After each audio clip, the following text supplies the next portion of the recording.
Guys, so ngayon kakain tayo ng balut. Ayan. Apat yung balut ko. Yung sausawan ko. Ito yung sausawan ko.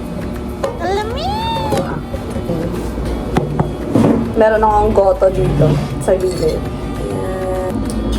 Maghababay tayo ng isang subo. Perfect bite. Perfect bite. Ayan. Sarap.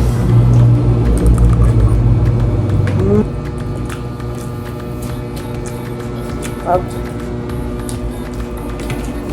Hindi kakalimutan yung goto natin. Ayan. Ate. Sa kapitbahay namin kasi ang sarap ng pagkakagawa ng goto nila. Magluto. Tapos, ayan. Ganda.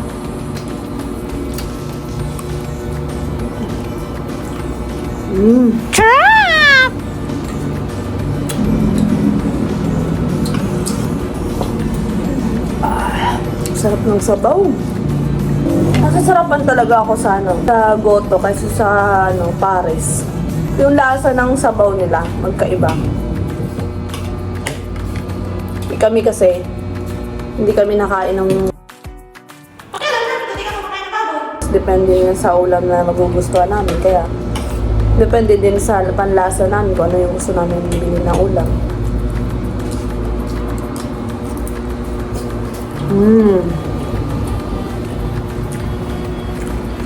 May tanong ako guys.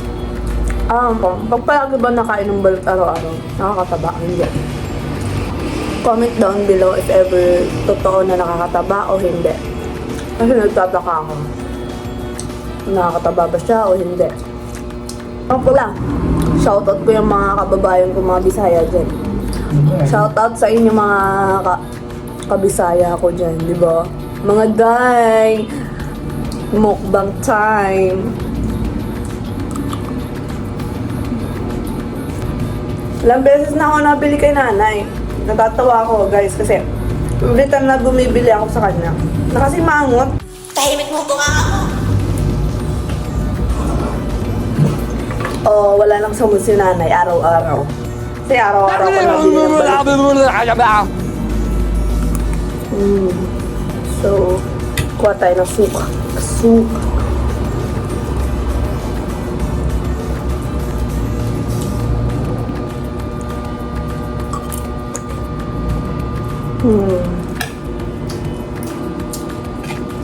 Wala ng balut. Ganun.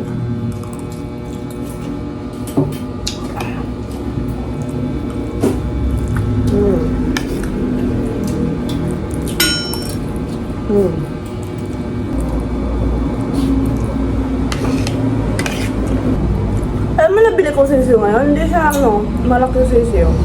Gusto mo? Ayaw ko na Parang itlog. Parang pwede na yun